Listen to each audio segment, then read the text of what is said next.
Hello aspirants, welcome back to India for IAS. ಕನ್ನಡದಲ್ಲಿ current affairs ಅನ್ನು ಪ್ರಸ್ತುತಿಪಡಿಸುವ ಸರಣಿಗೆ ನಿಮ್ಮೆಲ್ಲರಿಗೂ ಸ್ವಾಗತ. ನಾನು ಶಿವಲಿಂಗಯ್ಯ. ಸೊ ನಾವು ಇವತ್ತು ಡಿಸ್ಕಸ್ ಮಾಡ್ತಿರುವಂಥ ಟಾಪಿಕ್ ಬಂದು ರಾಷ್ಟ್ರೀಯ ಹುಲಿ ಸಂರಕ್ಷಣಾ ಪ್ರಾಧಿಕಾರ ಅಂತ ಕರಿತೀವಿ, ಅಥವಾ ನ್ಯಾಷನಲ್ ಟೈಗರ್ ಕನ್ಸರ್ವೇಷನ್ ಅಥಾರಿಟಿ ಅನ್ನಂತಹ ಈ ಪ್ರಾಧಿಕಾರದಲ್ಲಿ ಪ್ರಾಧಿಕಾರದ ಬಗ್ಗೆ ಈ ವಿಡಿಯೋದಲ್ಲಿ ಮಾಹಿತಿಯನ್ನು ತಿಳ್ಕೊತಾ ಹೋಗೋಣ. ಸೊ ಮೊದಲಿಗೆ ನ್ಯೂಸಲ್ಲಿ ಏನು ಗೊತ್ತಿದ್ದಂಗೆ ಇತ್ತೀಚೆಗೆ ಈ ನ್ಯಾಷನಲ್ ಟೈಗರ್ ಕನ್ಸರ್ವೇಷನ್ ಅಥಾರಿಟಿ ಬರೋಬ್ಬರಿ 19 ರಾಜ್ಯಗಳಿಗೆ ಒಂದು ಲೆಟರ್ ಅನ್ನು ಬರೆಯುತ್ತೆ. ಅದು ಏನಂತ ಅಂದ್ರೆ ಬರೋಬ್ಬರಿ ಅಂದ್ರೆ ಈ ನ್ಯಾಷನಲ್ ಪಾರ್ಕ್ ನ ಅಂಡರ್ ಕೋರ್ ಝೋನ್ ಅಲ್ಲಿ ಇರುವಂತಹ ಗ್ರಾಮಗಳನ್ನ ಸ್ಥಳಾಂತರಿಸುವ ಬಗ್ಗೆ ಒಂದು ಅದನ್ನ ನೀವು ಗಮನ ಹರಿಸಿ ಅಂತ ಎಲ್ಲ 19 ರಾಜ್ಯಗಳಿಗೆ ಒಂದು ಲೆಟರ್ ಅನ್ನ ಬರೆದಿರುತ್ತೆ. ಸೊ ಆ ದೃಷ್ಟಿಯಿಂದಾಗಿ ಇತ್ತೀಚೆಗೆ ಅಂದ್ರೆ ಈ ಟ್ರೈಬಲ್ ಇವರ ಹಕ್ಕುಗಳಾಗಿರ್ಬೋದು, ಅಥವಾ ಪ್ರಾಣಿಗಳ ಒಂದು ಸಂರಕ್ಷಣೆ ಆಗಿರ್ಬೋದು, ಅಥವಾ ನ್ಯಾಷನಲ್ ಪಾರ್ಕ್ಗಳ ಒಂದು ಸಂರಕ್ಷಣೆ ಆಗಿರ್ಬೋದು, ಅದ್ರ ಜೊತೆಗೆ ಈ ನ್ಯಾಷನಲ್ ಟೈಗರ್ ಕನ್ಸರ್ವೇಷನ್ ಅಥಾರಿಟಿ ಒಂದು ಕಾರ್ಯಗಳ ಬಗ್ಗೆ ಆಗಿರ್ಬೋದು ಅಥವಾ ಅಧಿಕಾರಗಳ ಬಗ್ಗೆ ಆಗಿರ್ಬೋದು ಇತ್ತೀಚೆಗೆಲ್ಲವೂ ಕೂಡ ನ್ಯೂಸ್ ನಲ್ಲಿ ಇತ್ತು. ಸೊ ಆ ದೃಷ್ಟಿಯಿಂದಾಗಿ ನಾವು ಇವತ್ತಿಗೆ ನ್ಯಾಷನಲ್ ಟೈಗರ್ ಕನ್ಸರ್ವೇಷನ್ ಅದರದ್ದು ಹೇಗೆ ವರ್ಕ್ ಆಗುತ್ತೆ, ಅದರ ಅಧಿಕಾರಗಳೇನೇನು, ಇದ್ರ ಬಗ್ಗೆ ಈ ವಿಡಿಯೋದಲ್ಲಿ ಮಾಹಿತಿಯನ್ನು ನೋಡ್ತಾ ಹೋಗೋಣ. ಈ ರಾಷ್ಟ್ರೀಯ ಹುಲಿ ಸಂರಕ್ಷಣಾ ಪ್ರಾಧಿಕಾರ ಬಂದು ಯೂಶಲಿ ಪರಿಸರ ಮತ್ತು ಅರಣ್ಯ ಹವಾಮಾನ ಬದಲಾವಣೆ ಸಚಿವಾಲಯದ ಅಂಡರಲ್ಲಿರುವಂತಹ ಒಂದು ಶಾಸನಬದ್ಧವಾದಂತಹ ಒಂದು ಸ್ಟ್ಯಾಚ್ಯುಟರಿ ಸಂಸ್ಥೆ ಆಗಿರುತ್ತೆ. ಸೊ ಇದು ನಮಗೆ ಗೊತ್ತಿರಬೇಕಾದ್ರೆ ಕಾನ್ಸ್ಟಿಟ್ಯೂಷನ್ ಸ್ಟ್ಯಾಚ್ಯುಟರಿನ ಅಥವಾ ಎಕ್ಸ್ಟ್ರಾ ಸ್ಟ್ಯಾಚ್ಯುಟರಿನ ಅಥವಾ ಜಸ್ಟ್ ಒಂದು ನಿಯಮಗಳ ಮೂಲಕ ಸ್ಥಾಪನೆ ಮಾಡಿರೋದಂತ ಏನಾದರೂ ಕ್ವಶನ್ ಕೇಳಿದ್ರೆ ಯೂಶಲಿ ಅದು ಸ್ಟ್ಯಾಟ್ಯುಟರಿ ಬಾಡಿ ಅಂತ ಕರಿತೀವಿ, ಅಥವಾ ಶಾಸನಬದ್ಧ ಒಂದು ಸಂಸ್ಥೆ ಅಂತ ಕರಿತೀವಿ. ಯಾವ ಮಿನಿಸ್ಟರ್ ಅಂಡರ್ ಕೆಳಗಡೆ ಬರುತ್ತೆ ಅಂದ್ರೆ ಪರಿಸರ ಅರಣ್ಯ ಮತ್ತು ಹವಾಮಾನ ಬದಲಾವಣೆ ಸಚಿವಾಲಯ ಅಂತ ಕರಿತೀವಿ. ಈ ಸಚಿವಾಲಯ ಅಡಿನಲ್ಲಿ ಈ ರಾಷ್ಟ್ರೀಯ ಹುಲಿ ಪ್ರಾಧಿಕಾರ ಸಂರಕ್ಷಣಾ ಪ್ರಾಧಿಕಾರ ಯೂಶಲಿ ಕೆಲಸವನ್ನ ಮಾಡ್ತಾ ಬರುತ್ತೆ. ಸೊ ಇದ್ರ ಮೇನ್ ಒಂದು ಕಾರ್ಯ ಏನಂತಂದ್ರೆ ಹುಲಿ ಸಂರಕ್ಷಣೆ ಬಗ್ಗೆ ಹೆಚ್ಚುತ್ತಿರುವ ಒಂದು ಕಾಳಜಿಯನ್ನು ಪರಿಹರಿಸಲು ಸ್ಥಾಪಿಸಲಾದ ಟೈಗರ್ ಟಾಸ್ಕ್ ಫೋರ್ಸ್ ನ ಒಂದು ಶಿಫಾರಸುಗಳನ್ನು ಅನುಸರಿಸಿ 2005ರಲ್ಲಿ ಅಂದ್ರೆ ಡಿಸೆಂಬರ್ 2005ರಲ್ಲಿ ಇದನ್ನ ಸ್ಥಾಪನೆ ಮಾಡಲಾಯಿತು ಅಂತ. ಇದು ಮೊದಲಿಗೆ ಮೇನ್ ಉದ್ದೇಶವನ್ನು ನೋಡೋದಾದ್ರೆ ಅಂದ್ರೆ ಈ ನ್ಯಾಷನಲ್ ಟೈಗರ್ ಕನ್ಸರ್ವೇಷನ್ ಅಥಾರಿಟಿ ಅಂತ ಏನ್ ಕರಿತೀವಿ, ಈ ಒಂದು ಪ್ರಾಧಿಕಾರದ ಒಂದು ಪ್ರಾಥಮಿಕ ಉದ್ದೇಶ ವಿವಿಧ ಸಂರಕ್ಷಣಾ ಕ್ರಮಗಳ ಅನುಷ್ಠಾನವನ್ನು ಖಾತ್ರಿಪಡಿಸುವ ಮೂಲಕ ಹುಲಿಗಳ ಸಂರಕ್ಷಣೆಯನ್ನು ಬಲಪಡಿಸುವಂತದ್ದು, ಹುಲಿಗಳ ಒಂದು ಸಂರಕ್ಷಣೆಯನ್ನು ಮಾಡುವಂಥದ್ದು ಮತ್ತು ಅವುಗಳ ಆವಾಸ ಸ್ಥಾನ ನಾಶವನ್ನ ಕಮ್ಮಿ ಮಾಡುವಂಥದ್ದು, ಅಥವಾ ಏನು ಅವರ ಆವಾಸ ಸ್ಥಾನವನ್ನ ಖಾತ್ರಿಪಡಿಸುವಂತಹ ಒಂದು ಉದ್ದೇಶವನ್ನ ಈ ರಾಷ್ಟ್ರೀಯ ಹುಲಿ ಸಂರಕ್ಷಣಾ ಪ್ರಾಧಿಕಾರ ಹೊಂದಿರುತ್ತೆ. ಇದ್ರ ಜೊತೆಗೆ ಎರಡನೇದು ಅಥವಾ ದ್ವಿತೀಯ ಒಂದು ಉದ್ದೇಶವನ್ನ ನೋಡೋದಾದ್ರೆ ಈ ಹುಲಿಗಳ ಒಂದು ಬೇಟೆ ಆಡುವುದನ್ನು ತಡೆಗಟ್ಟುವಂಥದ್ದು, ಅದ್ರ ಜೊತೆಗೆ ಅಕ್ರಮ ವನ್ಯಜೀವಿ ವ್ಯಾಪಾರ ಅಥವಾ ಸಾಗಾಣೆಯನ್ನು ತಡೆಗಟ್ಟುವ ಒಂದು ಪ್ರಯತ್ನಗಳನ್ನೆಲ್ಲವನ್ನು ಸಂಘಟಿಸುವಂಥದ್ದು ಈ ರಾಷ್ಟ್ರೀಯ ಹುಲಿ ಸಂರಕ್ಷಣಾ ಪ್ರಾಧಿಕಾರದ ಉದ್ದೇಶ ಆಗಿರುತ್ತೆ. ಸೊ ಇದಿಷ್ಟು ನಿಮಗೆ ನೆಕ್ಸ್ಟ್ ಈ NTCA ಅಂದ್ರೆ ನ್ಯಾಷನಲ್ ಟೈಗರ್ ಕನ್ಸರ್ವೇಷನ್ ಅಥಾರಿಟಿ ಅಥವಾ ಈ ಪ್ರಾಧಿಕಾರದ ಒಂದು ಪ್ರಮುಖ ಕಾರ್ಯಗಳು ಏನೇನು ಅಂತ ನೋಡೋದಾದ್ರೆ ಮೊದಲಿಗೆ ನೀತಿ ರಚನೆ ಮತ್ತು ಮಾರ್ಗದರ್ಶಿಗಳನ್ನ ಅನುಸರಿಸುವಂಥದ್ದು, ಅಂದ್ರೆ ಹುಲಿಗಳು ಮತ್ತು ಅವುಗಳ ಆವಾಸ ಸ್ಥಾನಗಳ ರಕ್ಷಣೆಗಾಗಿ ನೀತಿಯನ್ನ ರೂಪಿಸುವಂಥದ್ದು. ಅಂದ್ರೆ ಅವುಗಳು ಏನ್ ಅಂದ್ರೆ ಎಷ್ಟು ಒಂದು ವಿಸ್ತೀರ್ಣದಲ್ಲಿರಬೇಕು, ಕೋರ್ ಝೋನ್ ಎಷ್ಟು ಅಥವಾ ಬಫರ್ ಝೋನ್ ಎಷ್ಟು ಅಥವಾ ಟ್ರಾನ್ಸಿಸ್ಟ್ ಏರಿಯಾ ಎಷ್ಟಿರಬೇಕು, ಈ ಎಲ್ಲ ಒಂದು ನೀತಿಯನ್ನ ಈ NTCA ಯೂಶಲಿ ಹಮ್ಮಿಕೊಳ್ತಾ ಬರುತ್ತೆ. ಅದ್ರ ಜೊತೆಗೆ ಹುಲಿಗಳ ಸಂರಕ್ಷಣೆ ಆಗಿರ್ಬೋದು, ಅದರ ಆವಾಸ ಸ್ಥಾನಗಳ ನಿರ್ವಹಣೆ ಮತ್ತು ಮಾನವ ಮತ್ತು ಹುಲಿ ಸಂಘರ್ಷ ಒಂದು ಪರಿಹಾರಕ್ಕಾಗಿ ಮಾರ್ಗಸೂಚಿಯನ್ನ ಸಿದ್ಧಪಡಿಸ್ತಾ ಬರುತ್ತೆ. ಇದ್ರ ಜೊತೆಗೆ ಇನ್ನೊಂದು ಮೇಲ್ವಿಚಾರಣೆ ಮತ್ತು ಸಮನ್ವಯ ಒಂದು ಕಾರ್ಯವನ್ನು ಕೂಡ ಇದು ಮಾಡ್ತಾ ಬರುತ್ತೆ. ಅಂದ್ರೆ ಹುಲಿಗಳ ಸಂರಕ್ಷಣೆಗಾಗಿ ಒಂದು ನಿಗದಿತ ಮಾನದಂಡಗಳನ್ನ ಅನುಸರಣೆ ಮಾಡುವಂಥದ್ದು, ಅಂದ್ರೆ ಎಲ್ಲಾ ರಾಜ್ಯಗಳು ಒಂದು ನಿಗದಿತವಾದಂತಹ ಮಾನದಂಡಗಳ ಅನುಸರಣೆ ಮಾಡೋದನ್ನ ಖಚಿತಪಡಿಸಿಕೊಳ್ಳುತ್ತೆ. ಗೊತ್ತುಪಡಿಸಿದಂತಹ ಹುಲಿ ಸಂರಕ್ಷಣಾ ಪ್ರದೇಶಗಳಲ್ಲಿ ಹುಲಿ ಯೋಜನೆ ಅನುಷ್ಠಾನದ ಒಂದು ಮೇಲ್ವಿಚಾರಣೆಯನ್ನು ಕೂಡ ಈ NTCA ಮಾಡ್ತಾ ಬರುತ್ತೆ. ಸೊ ಇದ್ರ ಜೊತೆಗೆ ಹುಲಿಗಳ ಸಂರಕ್ಷಣಾ ಯೋಜನೆ ಮತ್ತು ಯೋಜನೆಗಳ ಅನುಮೋದನೆಯನ್ನು ಕೂಡ ಇದು NTCA ಮಾಡ್ತಾ ಬರುತ್ತೆ. ಸೊ ಅದು ಹೇಗೆ ಅಂದ್ರೆ ಆಯಾ ರಾಜ್ಯಗಳು ಸಿದ್ಧಪಡಿಸಿದಂತಹ ಹುಲಿ ಸಂರಕ್ಷಣಾ ಪ್ರದೇಶದ ಒಂದು ವಾರ್ಷಿಕ ಹುಲಿ ಸಂರಕ್ಷಣಾ ಯೋಜನೆಯನ್ನು ಅನುಮೋದನೆ ಮಾಡುವಂಥದ್ದು, ಅದ್ರ ಜೊತೆಗೆ ನಿಯತಕಾಲಿಕವಾಗಿ ಈ ಯೋಜನೆಗಳನ್ನ ಪರಿಶೀಲಿಸುವಂಥದ್ದು, ರಾಷ್ಟ್ರೀಯ ಸಂರಕ್ಷಣಾ ಆದ್ಯತೆಯೊಳಗೆ ಹೊಂದಿಕೆ ಆಗ್ತಾ ಇದೆಯಾ ಇಲ್ವಾ ಅಂತ ಖಚಿತಪಡಿಸಿಕೊಳ್ಳುವಂತಹ ಕೆಲಸವನ್ನು ಕೂಡ ಈ NTCA ಮಾಡ್ತಾ ಬರುತ್ತೆ. ಇನ್ನು ಹಣಕಾಸಿನ ಬೆಂಬಲವನ್ನು ಖಚಿತಪಡಿಸಬರುವಂತ ಅಂದ್ರೆ ಪ್ರಾಜೆಕ್ಟ್ ಟೈಗರ್ ಯೋಜನೆಯಲ್ಲಿ ರಾಜ್ಯಗಳಿಗೆ ಒಂದು ಹಣಕಾಸಿನ ಬೆಂಬಲ ಮತ್ತು ತಾಂತ್ರಿಕ ಸಹಾಯವನ್ನ ಈ NTCA ಮಾಡ್ತಾ ಬರುತ್ತೆ ಅಥವಾ ಹಮ್ಮಿಕೊಳ್ತಾ ಬರುತ್ತೆ. ಇನ್ನೊಂದು ರಾಷ್ಟ್ರೀಯ ಹುಲಿ ಸಂರಕ್ಷಿತ ಪ್ರದೇಶಗಳ ಒಂದು ನಿರ್ವಹಣೆ ಆಗಿರ್ಬೋದು, ರಕ್ಷಣೆ ಆಗಿರ್ಬೋದು, ಅದಕ್ಕೆ ಬೇಕಾದಂತಹ ಒಂದು ಸಾಕಷ್ಟು ಹಣದ ಮೂಲಗಳು ಬರ್ತಾ ಇದೆಯಾ ಅಥವಾ ಹಣವನ್ನ ಅದಕ್ಕೆ ಒದಗಿಸಲಾಗ್ತಾ ಇದೆಯಾ ಅಂತ ಕೂಡ ಖಚಿತಪಡಿಸಿಕೊಳ್ಳುವಂಥದ್ದು.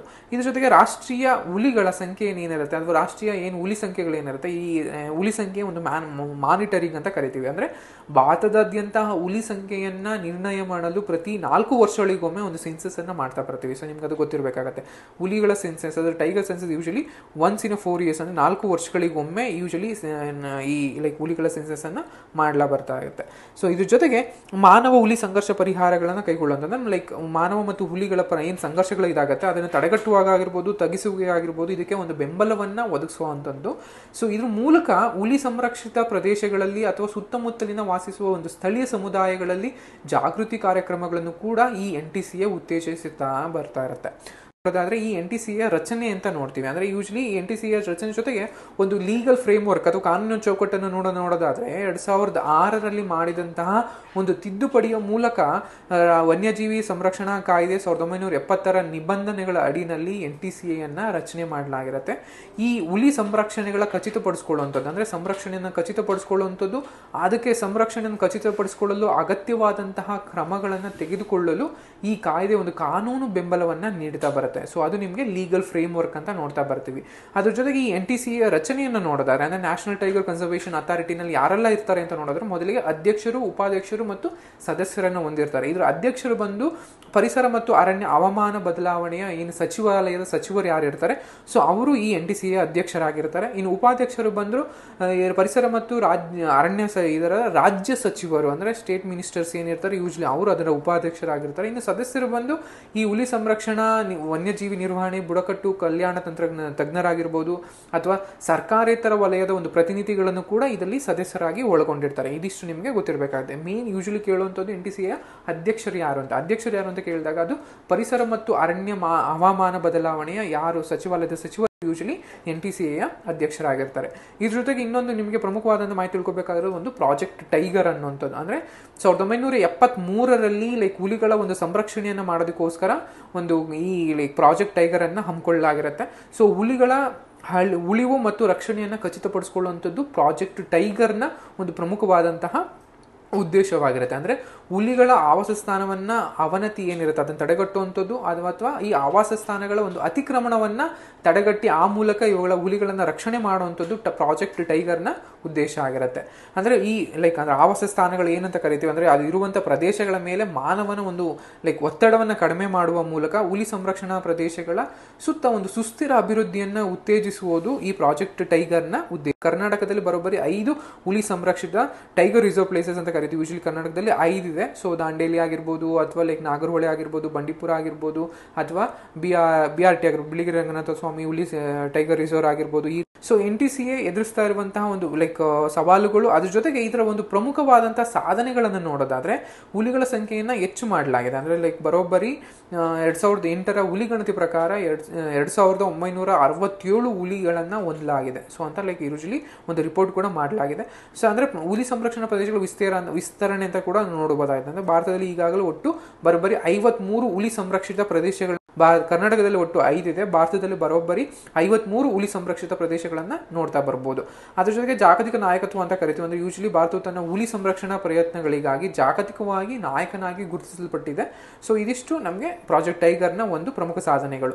ಇನ್ನು NTCA ಅಂದ್ರೆ ನ್ಯಾಷನಲ್ ಟೈಗರ್ ಕನ್ಸರ್ವೇಷನ್ ಅಥಾರಿಟಿ ಎದುರಿಸುತ್ತಿರುವಂತಹ ಸಮಸ್ಯೆಗಳು ಯಾವ್ಯಾವು ಅಂತ ನೋಡೋದಾದ್ರೆ ಬೇಟೆ ಮತ್ತು ಅಕ್ರಮ ವನ್ಯಜೀವಿಗಳ ವ್ಯಾಪಾರ. ಅಂದ್ರೆ ಇಷ್ಟೆಲ್ಲ ಕಠಿಣ ಕಾನೂನುಗಳು ಇದ್ರೂ ಕೂಡ ಅದರ ಹೊರತಾಗಿಯೂ ಕೂಡ ಭಾರತದಲ್ಲಿ ಇಂದಿಗೂ ಕೂಡ ಹುಲಿ ಸಂರಕ್ಷಣೆಗೆ ಅದು ಬೇಟೆ ಆಡುವಂಥದ್ದು, ಹುಲಿಗಳ ಬೇಟೆ ಆಡುವಂಥದ್ದು ಒಂದು ಪ್ರಮುಖ ಸವಾಲಾಗಿ ಉಳಿದಿದೆ.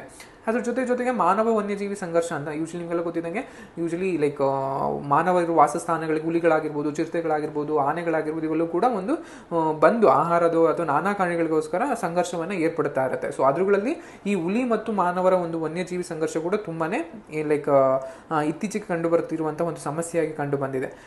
ಇನ್ನೊಂದು ನೆಕ್ಸ್ಟ್ ಎದುರಿಸಿದ ಸವಾಲುಗಳಲ್ಲಿ ಆವಾಸ ಸ್ಥಾನಗಳ ನಾಶ ಅಂತ ಕರಿತೀವಿ. ಅಂದ್ರೆ ಯೂಶಲಿ ಈ ಲೈಕ್ ಅರಣ್ಯ ನಾಶ ಆಗಿರ್ಬೋದು, ಮೂಲಸೌಕರ್ಯ ಏಜುಗಳು, ಅದರಲ್ಲೂ ಎಸ್ಪೆಷಲಿ ರಸ್ತೆಗಳಾಗಿರ್ಬೋದು, ರೈಲು ಮಾರ್ಗ, ಗಣಿಗಾರಿಕೆಯಂತಹ ಮೂಲಸೌಕರ್ಯ ಏಜುಗಳು, ಅದ್ರ ಜೊತೆಗೆ ನಗರೀಕರಣ ಏನು ಯೂಶಲಿ ಏನು ಲೈಕ್ ಅಂದ್ರೆ ಸಿಟಿ ಅರ್ಬನೈಸೇಷನ್ ಅಂತ ಏನು ಕರಿತೀವಿ, ಈ ನಗರೀಕರಣವು ಹುಲಿಗಳ ಒಂದು ಆವಾಸ ಸ್ಥಾನದ ವಿಘಟನೆಗೆ ಕಾರಣವಾಗ್ತಾ ಇರುತ್ತೆ. ಅಂದ್ರೆ ಅವುಗಳ ನೈಸರ್ಗಿಕ ವ್ಯಾಪ್ತಿಯನ್ನ ಕಡಿಮೆ ಮಾಡುವಂತಹ ಕೆಲಸವನ್ನ ಈ ಪ್ರಾಜೆಕ್ಟ್ಗಳು, ಈ ಸ್ಕೀಮ್ಗಳು ಮಾಡ್ತಾ ಬರ್ತಾ ಇರುತ್ತೆ.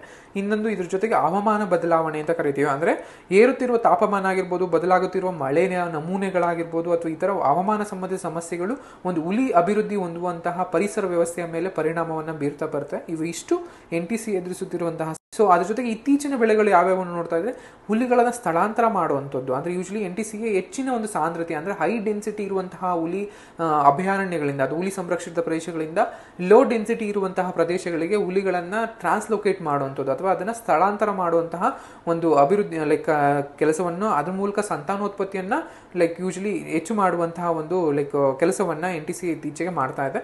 ಇನ್ನೊಂದು ಇದ್ರ ಜೊತೆಗೆ ತಂತ್ರಜ್ಞಾನ ಚಾಲಿತ ಸಂರಕ್ಷಣೆ ಅಂತ ಕರಿತೀವಿ. ಅಂದರೆ ಹುಲಿಗಳ ಚಲನವಲನವನ್ನು ಮೇಲ್ವಿಚಾರಣೆ ಮಾಡುವಂಥದ್ದು ಅಥವಾ ಹುಲಿಗಳ ಬೇಟೆ ಆಡುವಿಕೆಯನ್ನು ತಡೆಗಟ್ಟೋದಕ್ಕೋಸ್ಕರ NTCA ಸಕ್ರಿಯವಾಗಿ ತಂತ್ರಜ್ಞಾನವನ್ನು ಅಳವಡಿಸ್ಕೊಳ್ಳುವಂಥದ್ದು. ಅದ್ರ ಜೊತೆಗೆ ಈ ಸೆನ್ಸಸ್ 4 ವರ್ಷಗಳಿಗೊಮ್ಮೆ ಏನು ಸೆನ್ಸಸ್ ಮಾಡ್ತಾ ಇರುತ್ತೆ, ಸೊ ಅದರಲ್ಲಿ M-STIPS ಅಂತ ಕರಿತೀವಿ. ಅಂದರೆ ಯೂಶಲಿ ಹುಲಿಗಳ ಒಂದು ಮೇಲ್ಗಡೆ ಇರುವಂತಹ ಒಂದು ಪಟ್ಟೆಯ ಒಂದು ಮಾನಿಟರಿಂಗ್ ಸಿಸ್ಟಮ್ ಆಗಿರ್ಬೋದು, ಈ ರೀತಿಯಾದಂತಹ ವಿನೂತನವಾದಂತಹ ತಂತ್ರಜ್ಞಾನವನ್ನು ಯೂಶಲಿ ಬಳಸ್ಕೋತಾ NTCA ಹುಲಿಗಳ ಒಂದು ಸಂರಕ್ಷಣೆಯನ್ನು ಮಾಡ್ತಾ ಬಂದಿದೆ. ಇದಿಷ್ಟು NTCA ಅಥವಾ ನ್ಯಾಷನಲ್ ಟೈಗರ್ ಕನ್ಸರ್ವೇಷನ್ ಅಥಾರಿಟಿ ಅಥವಾ ರಾಷ್ಟ್ರೀಯ ಹುಲಿ ಸಂರಕ್ಷಣಾ ಪ್ರಾಧಿಕಾರಕ್ಕೆ ಸಂಬಂಧಿಸಿದಂಥ ಮಾಹಿತಿ. ಈ ಮಾಹಿತಿ ಇಲ್ಲಿಗೆ ವಿಡಿಯೋನ ಎಂಡ್ ಮಾಡ್ತಾ ಇದ್ದೀನಿ. Thank you.